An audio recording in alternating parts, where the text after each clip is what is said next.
Hello friends, welcome to only IAS. आज है 7 मार्च और आज हम करेंगे अपना न्यूज़ डिस्कशन और साइंस एंड टेक रिवीजन। चलिए शुरू करते हैं। तो क्या क्या करेंगे, कवर करेंगे। हम करेंगे current affairs, PIB, science and tech और पॉलिटी के कुछ आर्टिकल्स। तो आज देखते हैं पहले न्यूज़ कौन सी है। प्रीलिम्स के मुताबिक महत्वपूर्ण पहले एक बात है कि मणिपुर में एक कमीशन ने रिपोर्ट दी है कि एक भी ट्राइब वहाँ पर डी नोटिफाइड नहीं है। कुछ आरोप लगे थे कि क्योंकि वहाँ पर 19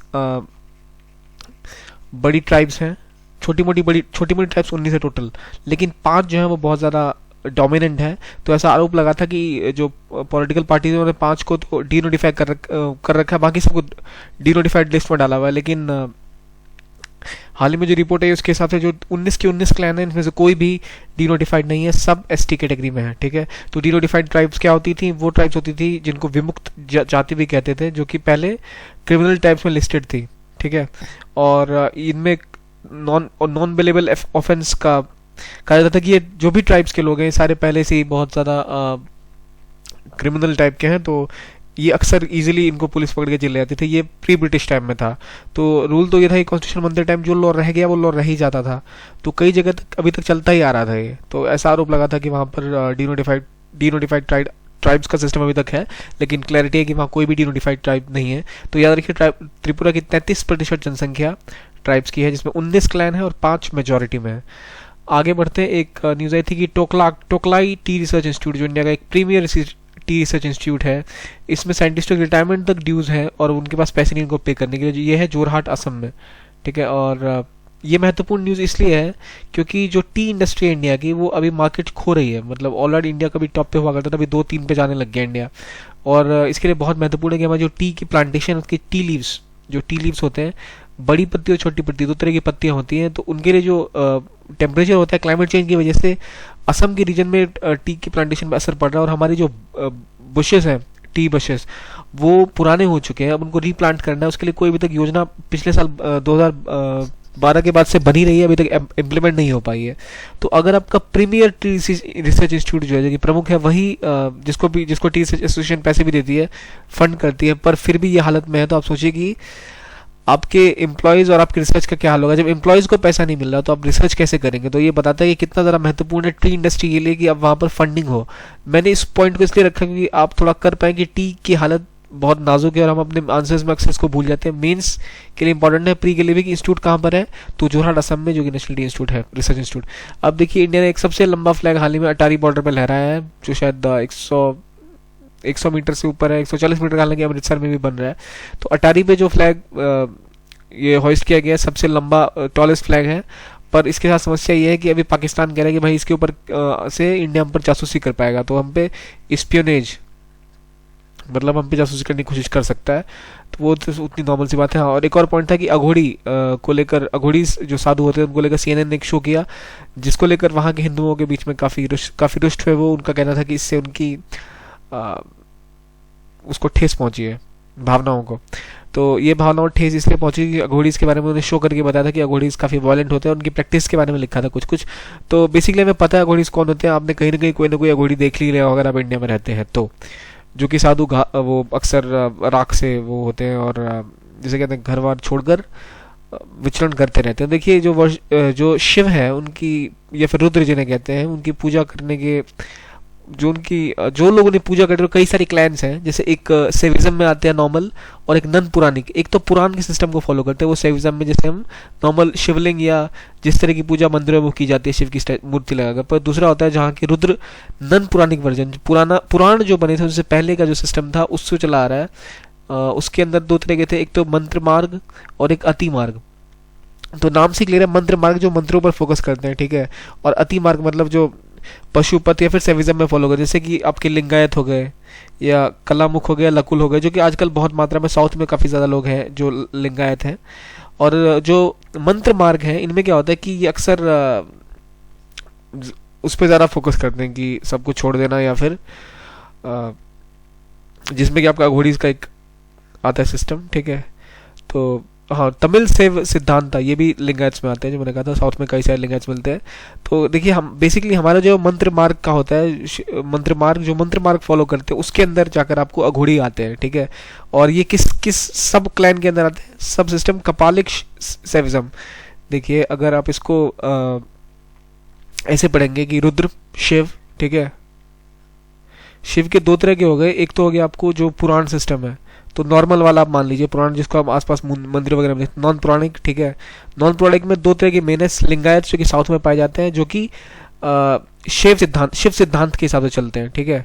और एक आपके यहाँ जो है ये कपालिक शिव, कपाल भी कहा जाता है शिव को। तो जो कपालिक शिव है उसको जो फॉलो करते हैं वो होते हैं आपके त्रिक और कौल, और इसी में आते हैं अघोड़ीज। तो उतना नहीं करना, अघोड़ी किसके हैं, कपालिक के, और वो किसको फॉलो करते हैं, मंत्र मार्ग को, और वो नॉन पुराणिक शिविज्म में आते हैं, ठीक है। इतना बस ध्यान रखिए, वो आप नाम से ही क्लियर हो जाता है।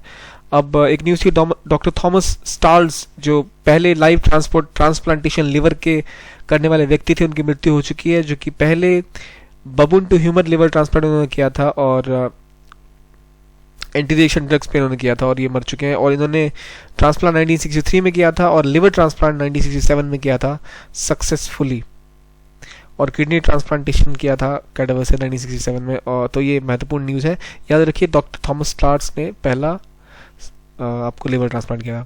डेट्स याद करना जरूरी नहीं है, आपको पता ही होना चाहिए।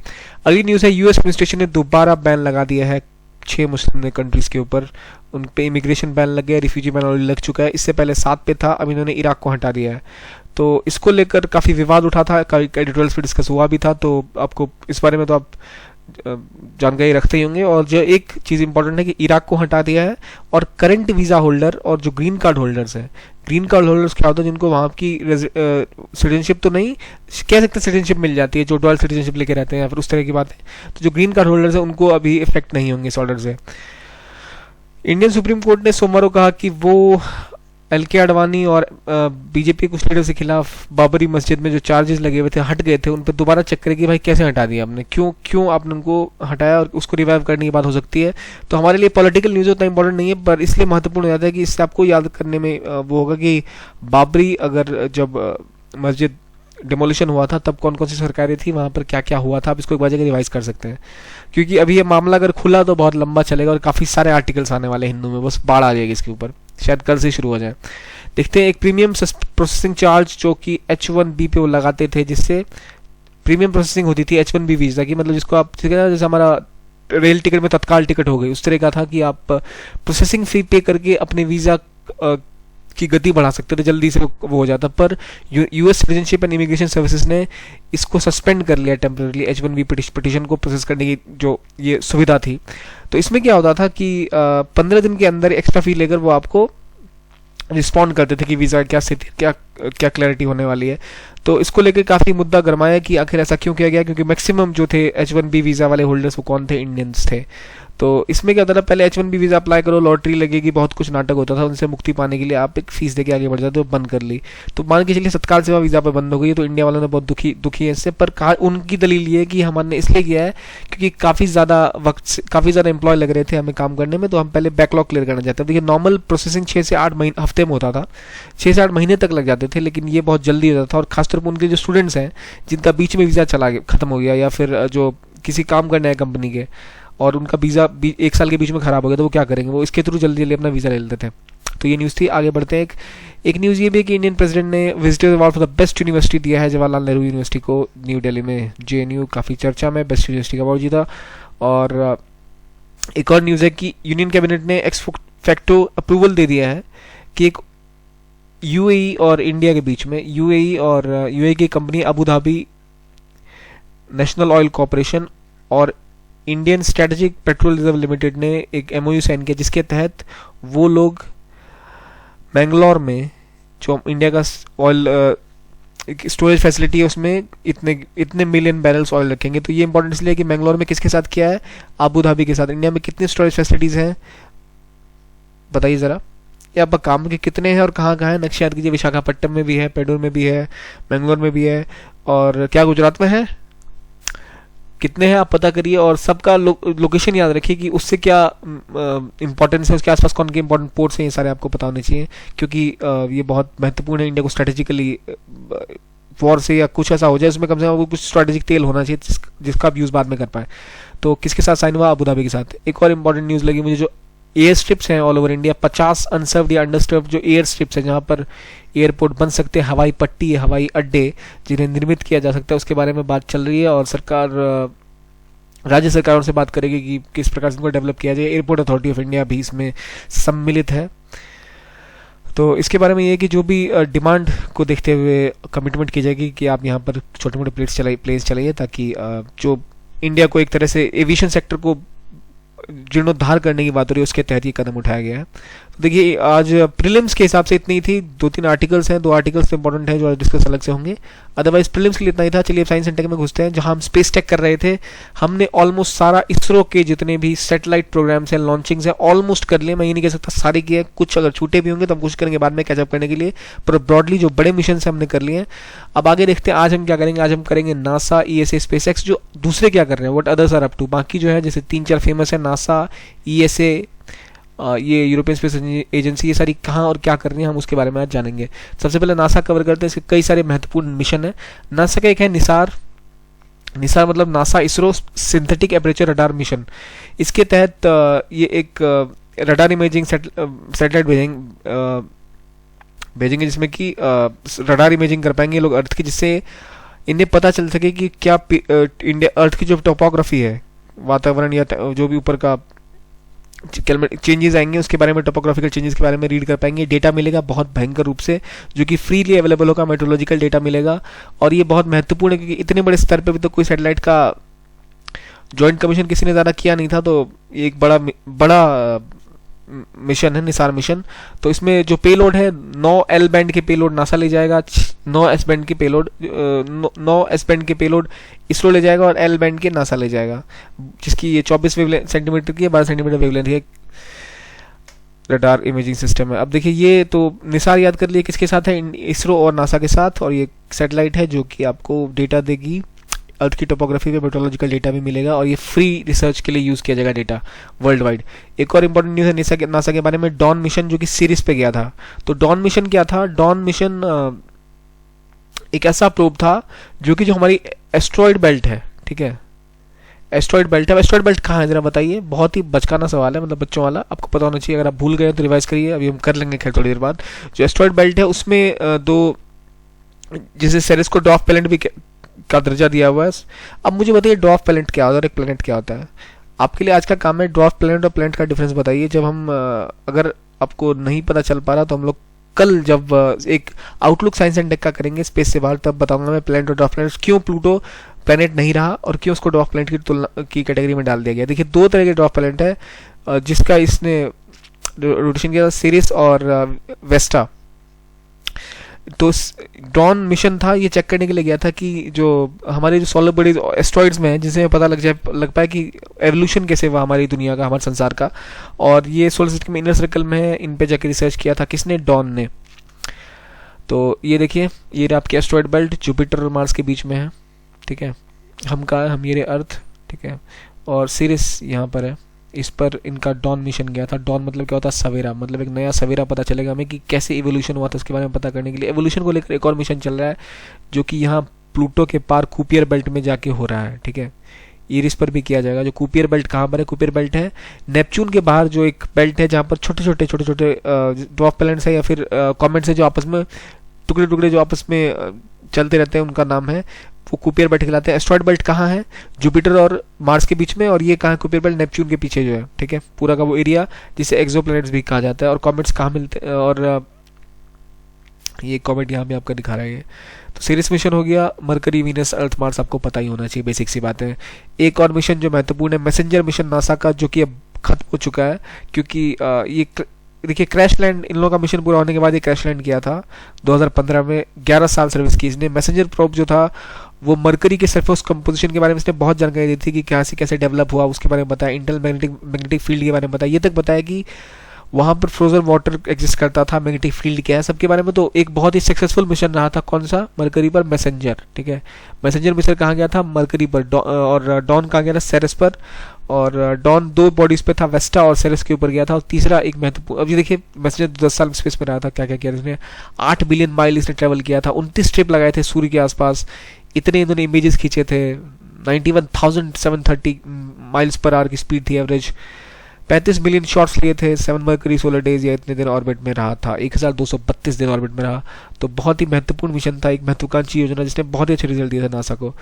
अगला एक इंपॉर्टेंट न्यूज़ है, ये स्पेस पार्क बैंगलोर की न्यूज़ मैंने इसलिए डाली है क्योंकि इंडिया का प्राइवेट सेक्टर भी महत्वपूर्ण रोल अदा कर सकता है स्पेस रिसर्च में। वो दिन चले गए जब कहा जाता था कि जो पब्लिक सेक्टर है वही काम करेगा, चाहे नासा हो गया, ईएसए हो गया, या फिर जापान का हो गया, इंडिया का हो गया, ये सब अब प्राइवेट सेक्टर में काफ़ी तरह घुस चुका है। स्पेस एक्स और blue chip, I think Amazon की कंपनी का नाम मुझे याद एग्जैक्टली आ नहीं रहा, वो है, और 3-4 कंपनियां एक साथ आने वाली हैं जिन्होंने बहुत बड़ा स्प्लैश मचाया है अमेरिकन मार्केट में। तो अब इंडिया इसरो भी चाहता है कि इंडियन प्राइवेट सेक्टर्स में आए, तो इन्होंने 100 एकड़ का एक स्पेस पार्क खोला है बेंगलोर में, जहाँ पर प्राइवेट इंडस्ट्री प्लेयर को अपने फैसिलिटीज़ बना के सब सिस्टम डेवलप करने के लिए प्रोत्साहित किया जाएगा। अब देखिए, अगर एक सैटेलाइट बनती है साथ कई साथ में कंपोनेंट बनते हैं जो सब सिस्टम वगैरह, उनको डेवलप करने के लिए प्राइवेट सेक्टर को ये प्रोत्साहित करें ताकि वो बना सके। तो एक तो इनका बोझ कम होगा और ये मेन चीज़ों पर फोकस कर पाएंगे, इक्की दुक्की चीज़ों पर ध्यान हटा के, और इससे इंटरनेशनल और एक कॉम्पिटिशन भी बढ़ेगा मार्केट में, और प्राइवेट सेक्टर के पास R&D बढ़ेगी, मेक इन इंडिया डेवलप होगा। ऑलरेडी हॉल जो है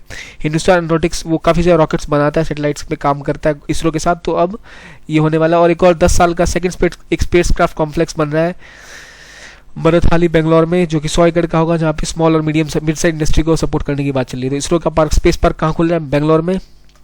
और मैसेंजर कहाँ का था, और क्यों मैं इसको बताता हूँ, वैसे मेरी स्लाइड ये मिसप्लेस हो गई, ये स्पेस एक्स के बाद आने वाली थी। स्पेस एक्स ने फैल्कन 9 जो सैटेलाइट जिसे कह सकते हैं एक लॉन्चर अपना भेजा था, जो रीलॉन्च कर गया था, उसको ध्यान में रखते हुए इसरो ने भी फोकस किया कि प्राइवेट सेक्टर में इंप्रूव किया जाए। देखिए, एक मिशन बहुत ही महत्वपूर्ण है, इनसाइट मिशन।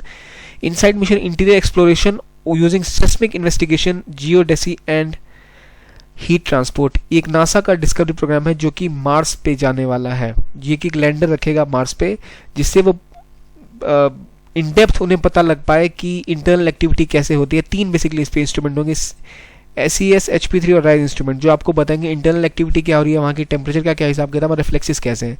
देखिए, इसके नाम से ही क्लियर है कि क्या क्या लेके जाएगा ये।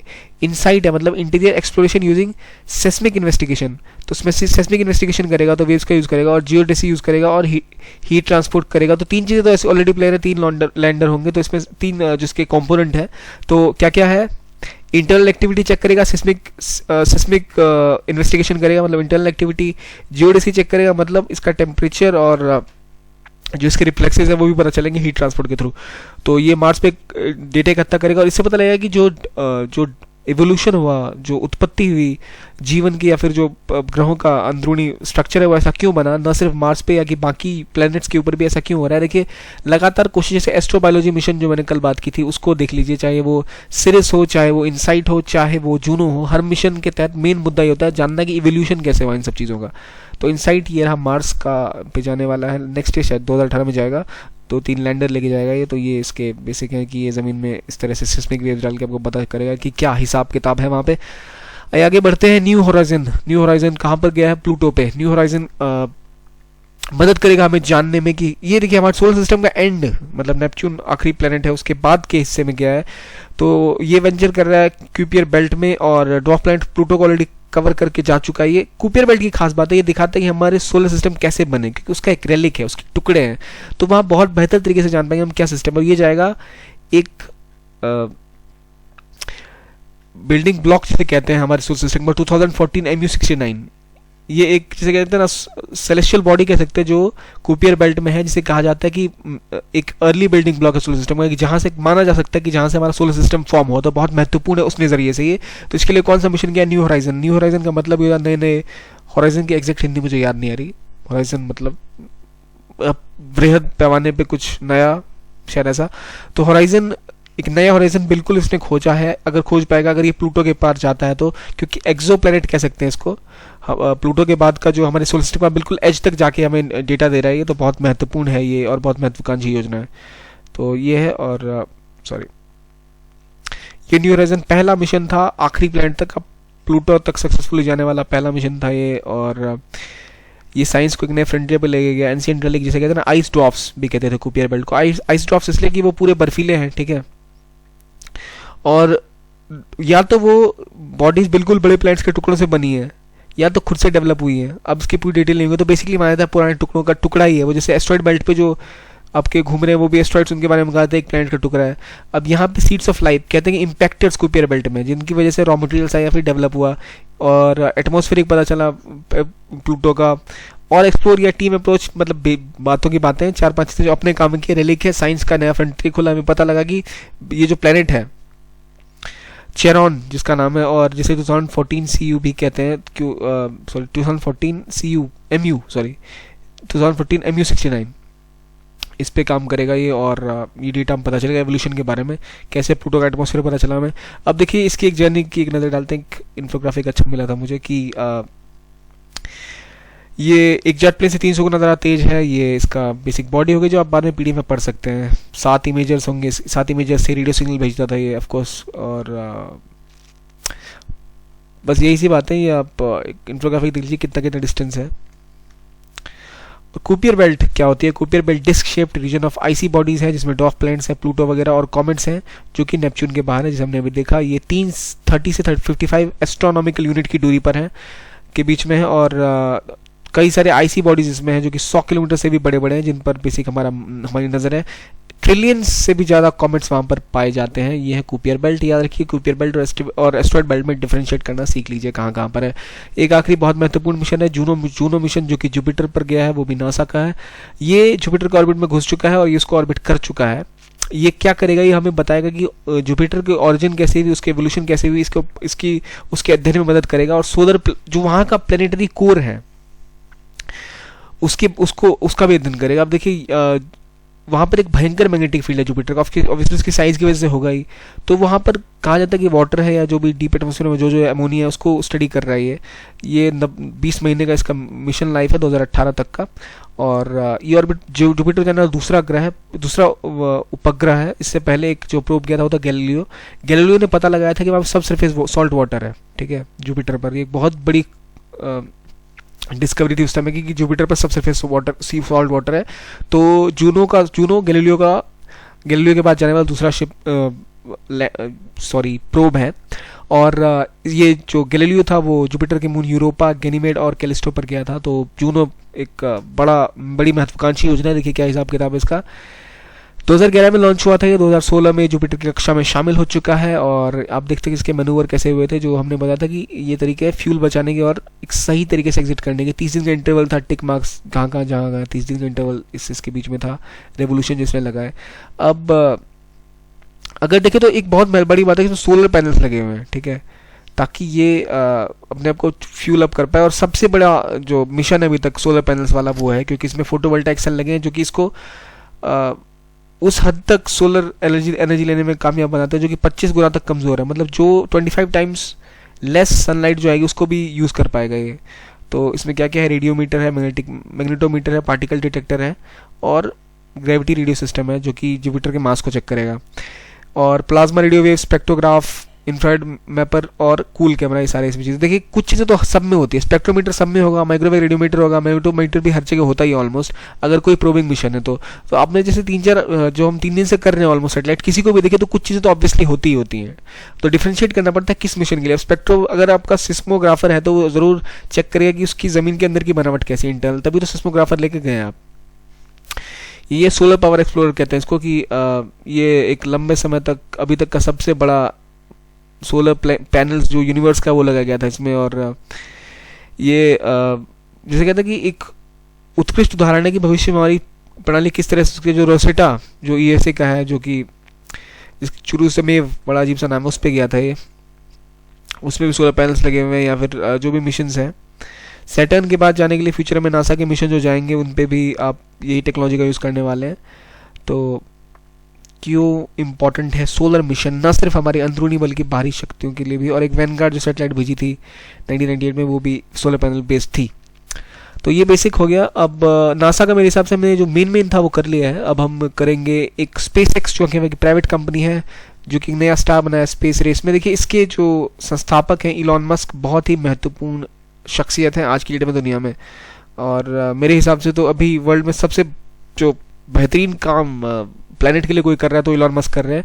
इलॉन मस्क की 3-4 कंपनियां जो आपको सारी पढ़नी महत्वपूर्ण जरूरी है, क्योंकि काफ़ी ज़्यादा इम्पैक्ट डालती हैं दुनिया पर इस टाइम में। एक तो SpaceX जो कि पहली प्राइवेट सेक्टर कंपनी है दुनिया की जिसने इतना बड़ा स्पेस में तबाही मचाई है इन टर्म्स ऑफ अचीवमेंट।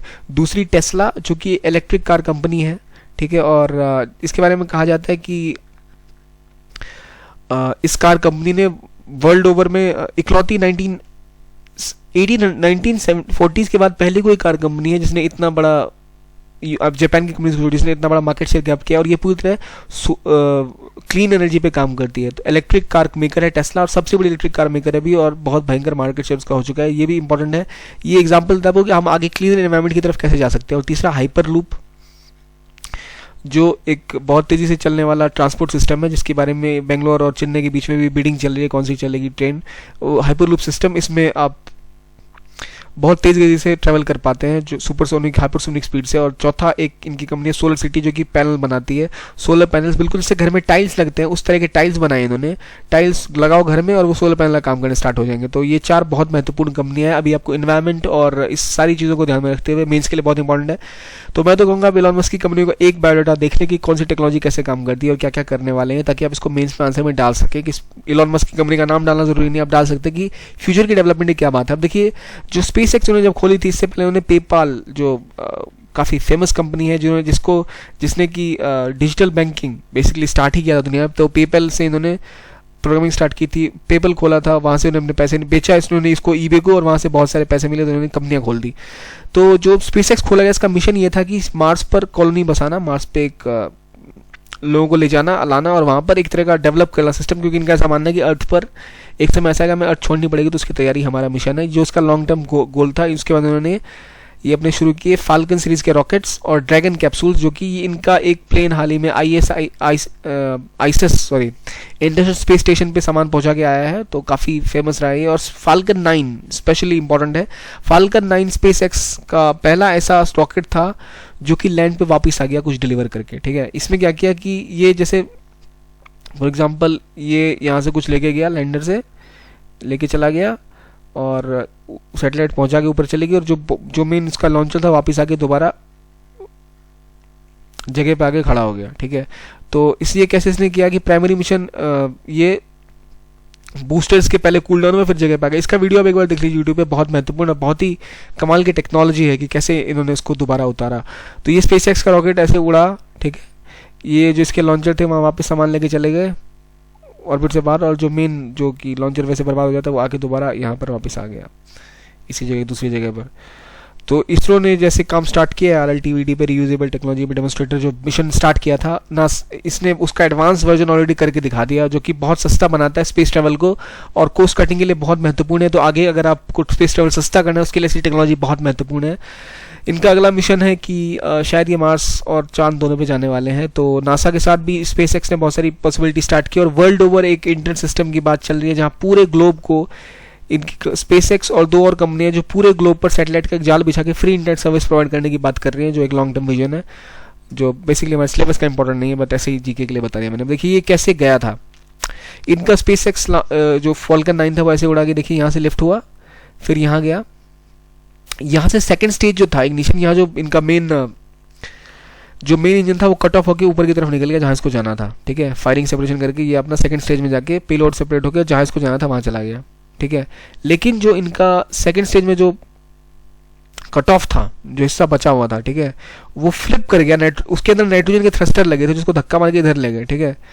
और ये मुड़ के यहाँ वापस आया और फिर वहाँ वापस पीछे की तरफ आके यहाँ री एंटर कर गया अपने उस ग्रिड में और सीधा आके लैंड कर गया इस तरह से। देखिए कितनी खतरनाक टेक्नोलॉजी है। एनर्जी बूस्टर से इसको पहले ऐसे जा रहा था, यहाँ इसको घुमाया, फिर इसको वापस लैंड कराया, इस तरह ग्रिड फाइन के डिप्लॉय किया ड्रोन शिप के ऊपर, दोबारा इसको उतार दिया, टच डाउन करा दिया। तो बहुत ही नेक्स्ट की टेक्नोलॉजी है ये, और बहुत बड़ा रोल निभाने वाली है भविष्य में। ये ऑलरेडी शुरू हो चुका है, तो इसको एक बार आप देख लीजिए कि फाल्कन 9 की लैंडिंग कैसी थी। फाल्कन 9 के थोड़े बहुत डिटेल्स कर दीजिए, काम आएगा। तो और हमारे साइंस इंटेक में आज इतना ही है। अब कुछ पॉलिटी का डिस्कस कर लेते हैं, जो एक इम्पॉर्टेंट बहुत ही महत्वपूर्ण है, DPSP। तो DPSP के तहत जैसे इसको अम्बेडकर साहब ने कहा था noble feature of Indian constitution, और ग्रैनवेल ऑस्टिन ने कहा था कि ये इंडियन कॉन्स्टिट्यूशन एक कॉन्शियंस है, डायरेक्टिव प्रिंसिपल जो है वो हमारे, और फंडामेंटल राइट्स हमारे संविधान का जैसे कहते हैं ना आत्मा है। और 1935 के जो लॉ आया था उसमें एक इंस्ट्रूमेंट ऑफ एक्सेशन था, ये उसी से मिलता जुलता, और ये कहाँ से ले गया था, आयरिश कॉन्स्टिट्यूशन से बोरो किया गया था। और इसमें ये दिखाता है कि हमारा जो कॉन्स्टिट्यूशन है वो एक वेलफेयर स्टेट है, ना कि एक पुलिस स्टेट है। देखिए मैं ज़्यादा एक्सप्लेन नहीं कर रहा है, बेसिक समझी हुई सी बातें हैं। जो मेन मुद्दा अभी हम देखते हैं, देखिए 3 तरह के इसमें हैं आर्टिकल्स डीपीएसपी में। पहला आर्टिकल है जो वो आप कह सकते हैं सोशलिस्ट, ठीक है, जो सोशलिस्ट ओरिएंटेशन है वो बताता है, ठीक है। दूसरा है जो गांधीयन प्रिंसिपल्स हैं वो बतलाता है कि गांधीयन प्रिंसिपल को आपको फॉलो करना है। तीसरा जो है वो आपको लिबरल या मॉडर्न जिसे कह सकते हैं आप, एक स्टेट की जो इंटेलेक्चुअल जिसे कहते हैं वो लॉज फॉलो करने की बात है, वो आर्टिकल्स है। तो डीपीएसपी क्या है? डीपीएसपी बताता है सरकार को कि भाई तुम जो काम कर रहे हो इस तरह से काम करो कि ये सारी चीज़ें आपका कर्तव्य पूरा करना, ठीक है। तो ये कहते हैं ना, सपना है कि भाई सरकार हमें ये सब करके देगी, अंततः ये सब काम हो जाएगा किसी तरह, ये उनका सपना है। और जो फंडामेंटल राइट्स है जस्टिसेबल है, मतलब अगर आपके फंडामेंटल राइट्स का उल्लंघन हो रहा है, मौलिक अधिकारों को, तो आप कोर्ट में जाकर केस कर सकते हैं। आर्टिकल 32 के तहत आपको कोर्ट इसका निदान करेगी। अब मगर आपके पास इसके लिए संवैधानिक औपचार नहीं है डीपीएसपी के लिए, क्योंकि ये पॉलिसीज डायरेक्टिव पॉलिसीज हैं, सांकेतिक हैं, और इसको आप किसी कोर्ट में जाके केस नहीं कर सकते। हालांकि अगर सरकार चाहे तो, क्योंकि ये इसका मुद्दा अंततः गोल यही पूरा करना है, तो आप जस्टिफाई उसको अपने बना सकते हैं जस्टिसेबल जिस को चाहे। तो देखिए कुछ जो सोशलिस्ट है वो महत्वपूर्ण है, वो देख ले, सारे महत्वपूर्ण है, देखते क्या क्या है। आर्टिकल 38 जो बताता है सोशल ऑर्डर चाहिए, जहाँ justice, social, economic, political justice होना चाहिए, आपको इनइक्वालिटी घटानी चाहिए। आर्टिकल 39 कहता है कि सबको जीने का अधिकार है, तो आप उसको सबको ढंग से जो रिसोर्सेज का बराबर से बांटिए, और लोगों के हाथों में पैसे एक जगह एकत्रित ना हो जाए, मतलब बड़ी बड़ी कंपनियां सारे पैसे कब्जा ना कर ले, लोगों वर्कर की सेफ्टी हो, बच्चों का हेल्दी डेवलपमेंट हो, ये सारे आर्टिकल 39 में। 39A में फ्री लीगल एड है पुअर के लिए, जिसके लिए नालसा बनाया गया था, ठीक है। और 41 हो गया राइट टू वर्क और पब्लिक असिस्टेंस वहाँ पे हो, जो भी जैसे बूढ़े हो गए या ओल्ड एज में चले गए या गरीबी है, डिजेबल है, उनके लिए एक सिक्योरिटी देंगे, उनको काम मिले या तो उनको कुछ पैसे मिले, वो जीवन यापन कर सकें। 42 में ह्यूमन वर्किंग कंडीशन की इंडस्ट्रीज की हालत खराब नहीं होनी चाहिए। डिसेंट वेज कंडीशन 43 के तहत। 43A लेबर इन्वॉल्वमेंट मैनेजमेंट में होनी चाहिए, कि जो यूनियन है वो होनी चाहिए और उनका मैनेजमेंट में हिस्सा होना चाहिए, ताकि वो लेबर को ध्यान में रखते हुए पॉलिसी बनाए, ना कि मैनेजमेंट अपने हक से कुछ भी करता रहे। 47 में दिया गया कि पब्लिक हेल्थ को लेकर सरकार को हमेशा ध्यान रखना चाहिए। न्यूट्रिशन होना चाहिए, एक्सटेंडेड होना चाहिए, एटलीस्ट कि इतनी पौष्टिक आहार, पौष्टिकता रहे समाज में, या आमतौर पर जो लोगों का की सेहत उसको देना पड़ेगा। आर्टिकल 40 बात करता है विलेज पंचायत की, और बात करता है उनको पावर देने की, ऑटोनॉमी देने की। आर्टिकल 43 कॉटेज इंडस्ट्रीज की बात करता है, जो गांधीयन है। ऑफकोर्स देखिए जहाँ भी पावर डिसेंट्रलाइजेशन की बात आएगी वो सारे गांधीयन प्रिंसिपल्स हैं। 46 SC ST और वीकर सेक्शन प्रोटेक्शन की बात करता है। 47 कहता है कि आप शराब और नशीले पदार्थों पर प्रतिबंध लगाएं, और 48 कहता है कि आप गाय को काटना या फिर वो सब जो मिल्च एनिमल्स हैं, जो कि ड्रॉट कप कैटल्स हैं, जो कि सुखाड़ में या सूखे में आपको दूध या आप किसानों को सहायता करते हैं, हम उनकी ब्रीड को डेवलप करें, उनको उनका स्लॉटर मतलब उनका काटना बंद करा दें। तो ये सारे गांधीयन है। देखिए 3-4 मुद्दे हमेशा हाइट में रहते हैं। आर्टिकल 48 क्लाउस ऑर्डर है। आर्टिकल 44 यूनिफॉर्म सिविल कोड है, ठीक है। और इसके बाद एक आर्टिकल है हमारा यहाँ पर 43 डिसेंट वेज की भी बात बहुत ज़्यादा होती है, और 1939A 39, ये 4-5 है जो बहुत महत्वपूर्ण है, तो इन पर ध्यान रखिएगा। 39A, ठीक है, 44 और 46 भी बहुत मुद्दे में आता है। 48, ये सारे बहुत चर्चित कानून है डीपीएसपी के, जिनको लेकर काफ़ी ज़्यादा बहस होती है कि आपको ये करना है, इसलिए हम सरकार ऐसा कहती है कि हम इसको करने के लिए ये काम कर रहे हैं, जो भी एक्स कर रहे हैं तो हम वाई को पूरा करने के लिए कर रहे हैं।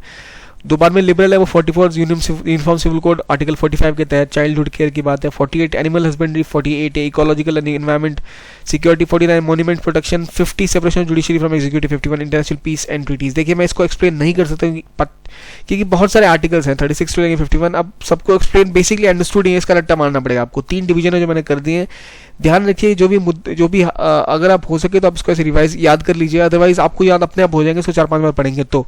बाकी कोई ट्रिक इस पे काम नहीं करती, मैं ट्राई करके हार चुका हूँ, ठीक है। तो आपको इसको 10 बार पढ़ना पड़े, पर पढ़िए, क्योंकि डीपीएसपी से क्वेश्चंस आने ही आने हैं। और इसकी एनालिसिस है जो हम कल करेंगे बेसिक आर्टिकल्स, जैसे 44th अमेंडमेंट के तहत एक नया जोड़ा गया जो आर्टिकल 38 आया। आर्टिकल 21A के तहत 45 को लगा दिया गया, अब सबके पास एलिमेंट्री एजुकेशन का अधिकार है। 97 अमेंडमेंट एक्ट के तहत आर्टिकल 43 भी आया, जो कि आपको कोऑपरेटिव्स के अंदर ऑटोनोमस फंक्शनिंग की बात करता है, ठीक है। तो ये सारी चीज़ें आपको पढ़नी पड़ेंगी बार बार, तभी हो पाएगा, और बहुत महत्वपूर्ण है, आपको पढ़ना ही पड़ेगा। लक्ष्मीकांत खोलिए, इसको पढ़िए, ये एक डिवीजन है, शॉर्टकट है, उतना लंबा नहीं, आप ऐसे पढ़ सकते हैं कि क्या क्या कौन कौन से पॉलिसीज में आते हैं। तो ये आज के आपके आर्टिकल्स, कल हम डीपीएसपी के एनालिसिस करेंगे। Thanks for watching the videos, और आप फीडबैक और क्वेश्चंस कुछ भी है तो आप यहाँ onlyas.com पे जा सकते हैं। वीडियो देखने के लिए बहुत बहुत धन्यवाद।